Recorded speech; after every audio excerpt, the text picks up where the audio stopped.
Mission, là c'est le super frelon. Les lynx, les dauphins et les panthères ont des missions à peu près sensiblement identiques avec la sûreté rapprochée des forces navales et les missions d'action de l'État en mer et des services publics. Missions de police, de recherche, de sauvetage. Vous le voyez, les troupes à pied ont commencé leur descente des Champs-Élysées. Elles sont encore assez loin de la place de la Concorde, elles n'ont pas encore atteint les chevaux de Marly, et tout de rouge vêtu pour la première fois sur les Champs-Élysées, les troupes marocaines de la garde de Sa Majesté le roi Hassan II, la garde royale, dit aussi la garde noire, tout de rouge vêtu avec le turban bleu. Et je pense que nous verrons la ceinture verte également. Et le défilé de la garde royale commence par la clique.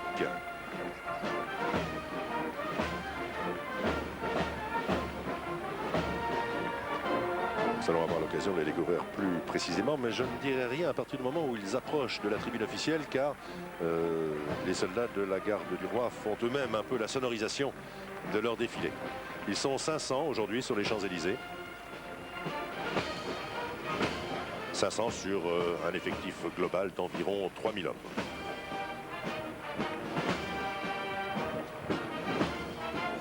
Tout à l'heure, on vous a tout dit sur cette garde royale. On vous a dit qu'elle était née en 1088 de l'ère chrétienne, au temps du sultan almoravide Youssef ibn Tachin.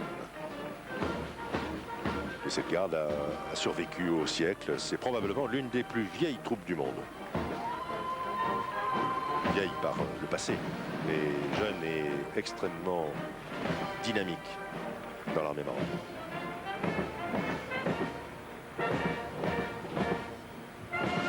Voilà, la garde royale du Maroc pénètre sur la place de la Concorde.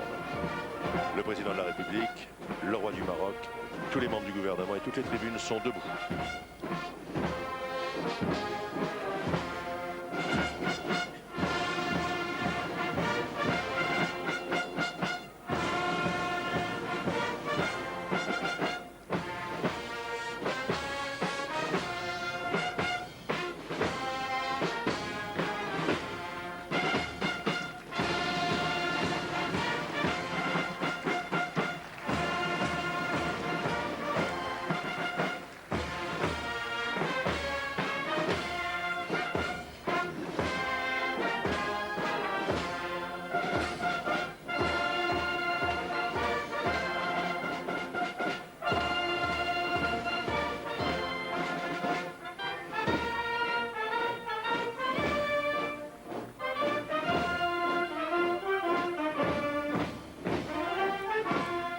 Voilà, derrière le colonel Zbiri Mustafa, les compagnies d'infanterie de la garde.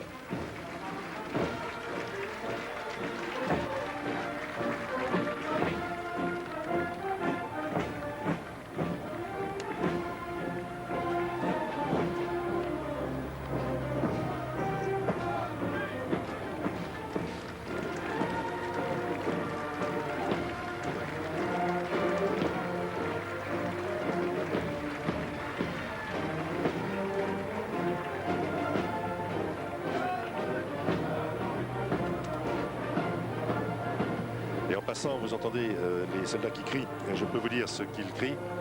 Ils crient Dieu, la patrie, le roi.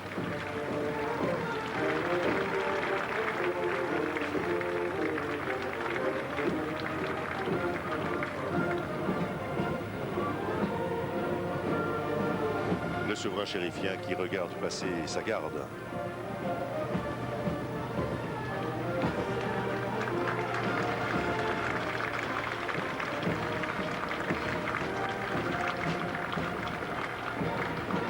Alors bien sûr, ce n'est pas la première fois que des soldats étrangers défilent sur les Champs-Élysées. Cela s'est produit au lendemain des deux grandes guerres, bien évidemment, le 14 juillet 1919 et puis le 14 juillet 1945.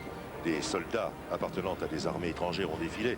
Il s'agissait de soldats américains, anglais, tous les alliés qui avaient combattu pour la libération du pays ont défilé ces années-là sur les Champs-Élysées. Mais dans l'histoire de la Ve République, en revanche, c'est la première fois qu'une unité constituée typiquement étrangère, c'est-à-dire appartenant à un pays étranger, défile. En effet, des Allemands avaient défilé, mais ils appartenaient à l'Eurocorps, à l'époque à la brigade franco-allemande.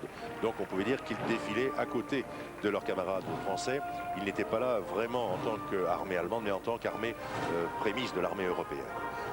Là aujourd'hui, c'est effectivement la première fois qu'une armée défile directement devant le président de la République, une troupe défile et n'appartenant pas à l'armée française.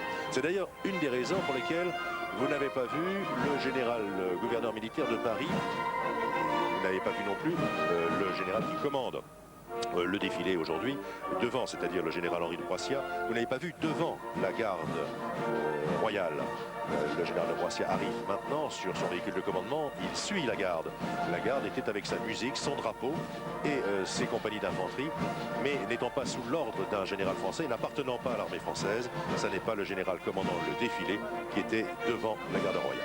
Voici le général de Broissia qui commande donc, qui est adjoint territorial du gouverneur militaire de Paris et qui est commandant d'armes délégué de la place de Paris, qui commande le défilé des troupes à pied. Le général gouverneur militaire de Paris, le général Gillot, lui, est sur la place de la Concorde, à gauche, devant la musiculaire. Général Gillot qui a reçu sa 5e étoile d'ailleurs mercredi dernier au cours du Conseil des ministres. Il pourra la porter à partir du 1er août. Félicitations mon général. 5 étoiles. Il n'y a que 7 officiers généraux de l'armée de terre qui peuvent remporter autant sur les manches. Alors, comme le veut la tradition, le défilé du 14 juillet commence toujours par le défilé des écoles, en commençant par la première d'entre elles, l'école polytechnique.